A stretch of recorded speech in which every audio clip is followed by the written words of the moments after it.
Las Vestales. Numa Pompilio, por Plutarco. Numa Pompilio fue el segundo rey del Roma, 716-674 a.C., máximo pontífice de origen etrusco y sucesor de Rómulo. Se saben algunos datos de su biografía a partir de la obra del historiador, biógrafo y filósofo moralista griego Plutarco.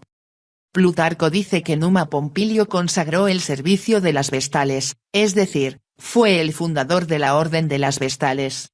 Dentro del papel asignado a la mujer de época antigua, las Vestales tienen un cometido especial y una importancia muy relevante.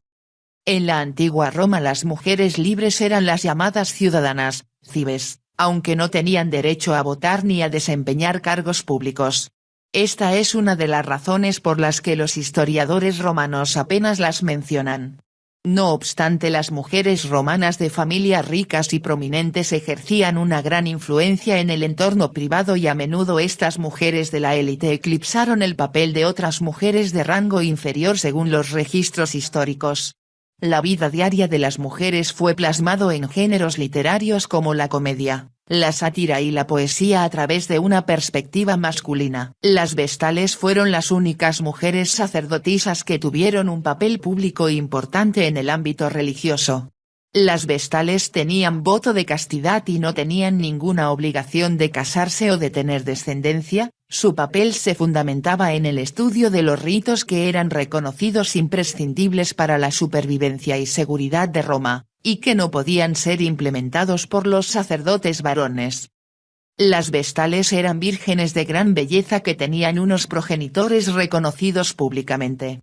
Eran elegidas por el pontífice Máximo cuando tenían entre 6 y 7 años entre 4 aspirantes.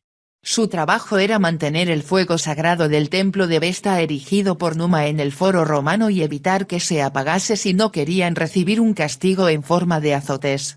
Plutarco dice que el sol era prendido a partir del sol mediante una colocación determinada de unos espejos cóncavos. Los romanos pensaban que la llama del fuego estaba asociado a la fortuna de la ciudad en batallas militares o gestas políticas, y su extinción supondría una desgracia para Roma. Tras la selección de una niña como vestal, era separada de su familia y llevada al templo donde le cortaban los cabellos, era suspendida de un árbol como símbolo de su nueva vida no dependiente de su familia, y era vestida como una vestal con un velo en la cabeza y la entrega de una lámpara encendida que debían portar en sus manos. Su trabajo como vestal duraba 30 años, de los cuales 10 eran de aprendizaje, otros 10 de servicio y los 10 últimos para instruir a nuevas vestales. En la casa de las Vestales aprendían a leer, conocer los nombres de los dioses y sus potestades, la manera de hacer ritos, la manera de comportarse en actos públicos y sobre todo el mantenimiento del fuego sagrado. A los 37 años salían del camino natural y ya no dependían del pater familias. En este momento podían casarse si renunciaban al ministerio sagrado y así lo decidían, pero no era un procedimiento habitual. Las Vestales tenían ciertos privilegios y honores reservándoles lugares favorables en actos públicos, además podían hacer el testamento aún viviendo sus padres, o disponer de sus pertenencias sin necesidad de un tutor o representante, o liberar a un condenado a muerte si se cruzaba con el reo de forma casual. Los lictores eran funcionarios públicos que acompañaban a las Vestales en sus salidas en base a una ley de los triunviros.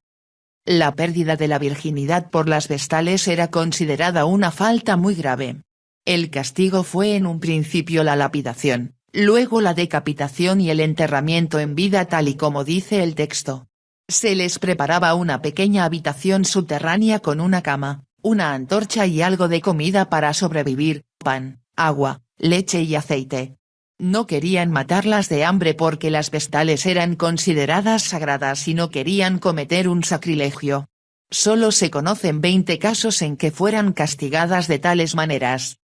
Existía una vestal superiora que supervisaba las actividades de las Vestales, formaba parte del colegio de los pontífices y presidía el colegio de las Vestales. La casa de las Vestales situada en el foro disponía de todas las comodidades que las Vestales pudieran disfrutar. Era un ejemplo de la importancia que tenían las Vestales para la continuidad y seguridad de Roma. Las vestales fueron disueltas por el emperador Teodosio en el 394 porque tenía el propósito de eliminar los cultos paganos. Por tanto, el cargo de vestales tuvo una duración de unos 1200 años, desde el siglo 8 a.C. al 4 después de Cristo. Como conclusión podemos comentar que las vestales tenían un cargo con ciertos beneficios, pero también con desventajas. Sin embargo, la exclusividad de las vestales radica en que podemos considerarlas como las únicas mujeres que tenían un estatus similar al de los hombres romanos, pues desempeñaba un papel público importante que el resto de mujeres de la antigüedad tenía muy limitado.